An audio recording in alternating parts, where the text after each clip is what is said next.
Dave Ramsey, he has his own spin and take on financial literacy, and some of it is centered around being frugal and a lot is centered around getting out of debt. But is that the right approach for you or for everyone? It may or may not be. Let's explore how Dave thinks about financial literacy.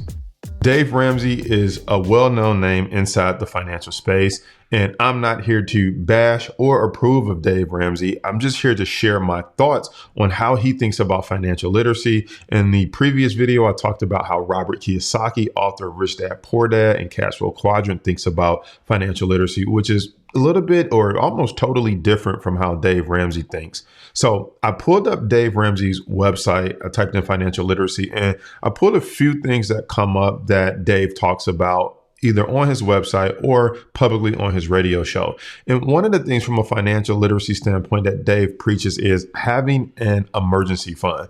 And so this emergency fund is just a financially literate or smart or understanding. I don't like to use the word financially literate or smart. I like to think of it as understanding the cause and effect of money. And so when you think about the emergency fund, Dave, I think uses the word, it's a smart thing to have, but I want you to think about what happens if you don't have an emergency fund. So if your car breaks down and that car is what you use to get to work, which actually makes you money. And if you live somewhere like I do in Michigan, where it's cold, raining, or snowing 8 months out of the year, you may have a hard time getting to work to make your money. And if you end up getting fired or let go, then that's going to have a snowball effect in a negative way on your life and on your finances. So having an emergency fund does make sense to just have some money for a rainy day, for a repair for a car, a repair for your house or your property. Maybe there's a water leak or something like that. And you don't want that water leak to destroy your investment, but $1,000 emergency fund could have saved you by being able to get that thing repaired or stop a problem from getting worse and more expensive. So I do like the idea of having an emergency fund, which is one of the thoughts that Dave Ramsey preaches from a financial literacy standpoint. The other thing that Dave Ramsey preaches is getting out of debt. Now, getting out of debt can be a tricky subject because should you get out of debt? Well, it depends on what kind of debt is it. Are you in debt, like Robert Kiyosaki says, from investing in real estate and assets that actually produce money? Then Robert Kiyosaki would say, then don't get out of debt. Let that asset continue to pay you and pay down the debt. And once it's paid off, you own the asset and it's still producing income.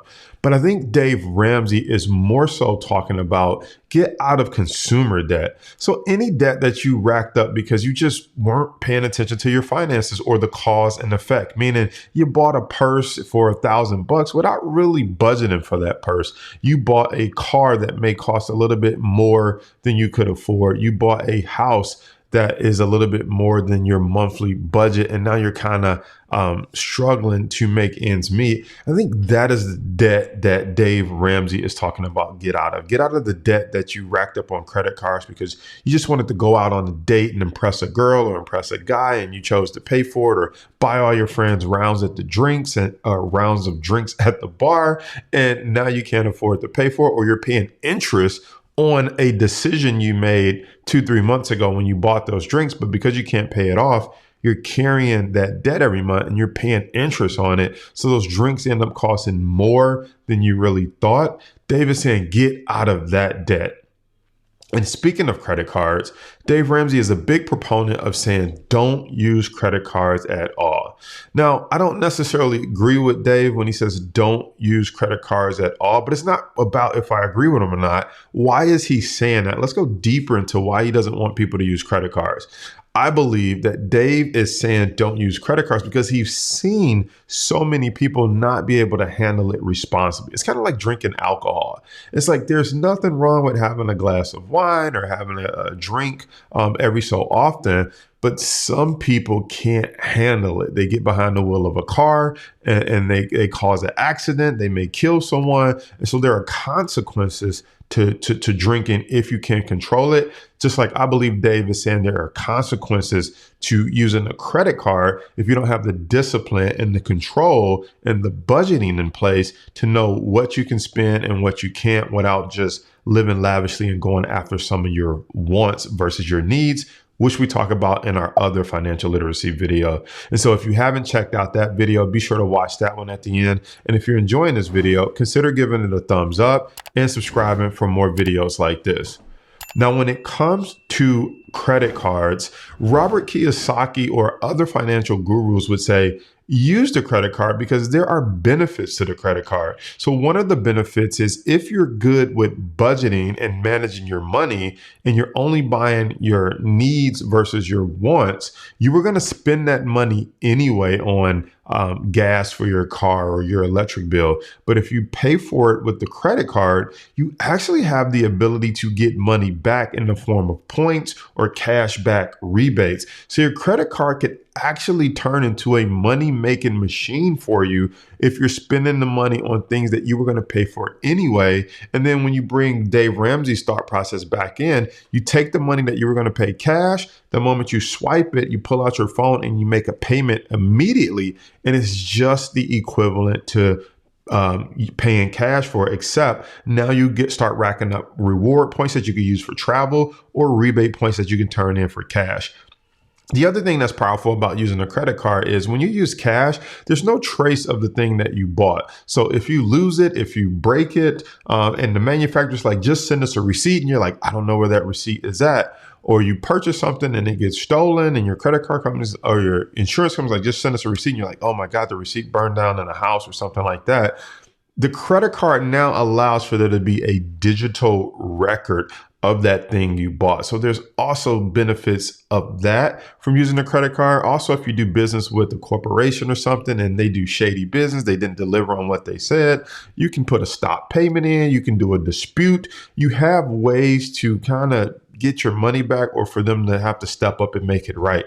If you pay them cash and they never show up to do the job or don't deliver on the service, that money's just kind of gone. So when Dave says don't use a credit card, I'm sure Dave Ramsey probably uses a credit card. Maybe he doesn't. I don't want to speak for him. Maybe he just pays cash for everything. But he's giving up free money if he doesn't use credit cards. I'm sure in his company, they probably don't just pay cash for everything. And they put purchases of equipment and different things like that on credit cards. I'd be shocked if they just pay cash for everything. And even if they pay cash for everything now, that's most likely not how they started out. Most people have to use that leverage when they're starting out, and then they got 30 days to pay it off. And in that 30 days, you could actually get your business or something going and start to make money to pay back that equipment or that business investment that you use to get started. And so that's kind of the Robert Kiyosaki way. Are you using credit cards to pay for things that you were going to have to pay for anyway, and then just pay cash and get the points?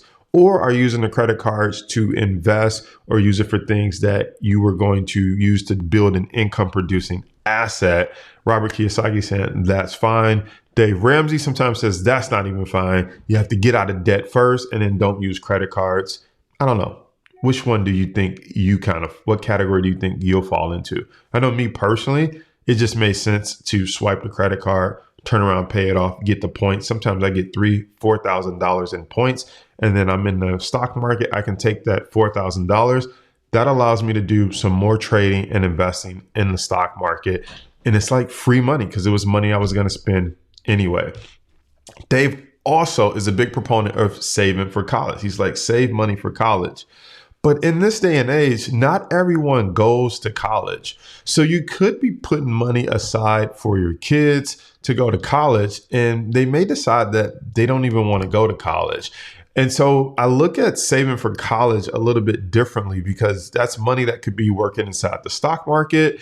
Now, the stock market doesn't go up every day or every year, but on average, the stock market returns about 11 to 13% on average. So over 5-10 years, while you're saving for college for your kid that may not even want to go, that same money could be working inside the stock market for you, accumulating 11 to 13%. And then if you decide to use that money for college, then you can use it for college. But I think big picture, what Dave is saying is be prepared to pay for a big expense like college versus taking out student loan debt for it. Now, similar to paying for a big expense with college, Dave says pay off your mortgage early. But he, is right in line with that theme of get out of debt. But Robert Kiyosaki or some other financial gurus would say, if you're going to school, why not borrow the money from the federal government? Because they defer the interest and they defer the payments until you graduate. And so they would say, why not use their money and then not have to pay it back until you graduate? Same thing with a house. Dave says pay it off early, but other financial gurus might say, well, if you have a low interest mortgage, like 2%, 3% back when, you could get a 2 or 3% mortgage or a 4% mortgage before interest rates started to move up, they would say that is what's called cheap money, meaning you can borrow that money at 3%, but why pay it off when you can go into the stock market and make an annual return of 11 to 13%? And when you look at the difference, you borrowed at 3%, you're over here in, let's say, the stock market making 11 to 13% a year.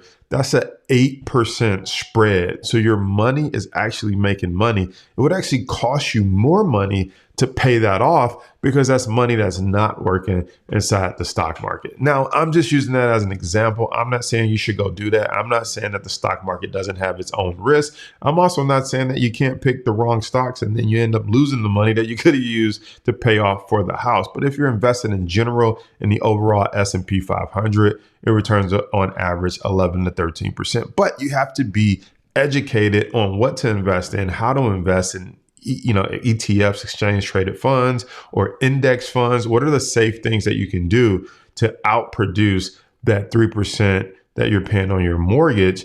And where can you potentially earn more somewhere else? And so that comes down to, again, just being financially literate and then comparing and contrasting the two thoughts of a Dave Ramsey and a Robert Kiyosaki. And there's many other financial gurus out there. What's important is that you have to stop and think about what is best for your situation. And that's why I like to think of financial literacy as what are the decisions and outcomes from those decisions. Like when you make a decision, what is the outcome or what is the effect that it can have on your money? It's not about being right or wrong. It's about analyzing, if I make this decision, what is the outcome or effect it'll have on my money? And if I make this decision, what is the outcome and effect it'll have on my money? And when you think about that, that is the key in the road to being financially literate, as well as listening to people who have opposing views to say, I like that from Dave Ramsey's view, but I don't like that. I like that from Robert Kiyosaki's view, but I don't like that. And you can put all the things you like and don't like together, or you can throw away the things you don't like, keep the things you like, and create a custom financial literacy game plan for you and your family. So I hope you got a ton from this video. Check out some of the other videos in the financial literacy series on this channel. And if you like this video, consider giving it a thumbs up and hitting the subscribe button for more videos just like this. And I'll see you on the other side of the financial literacy road.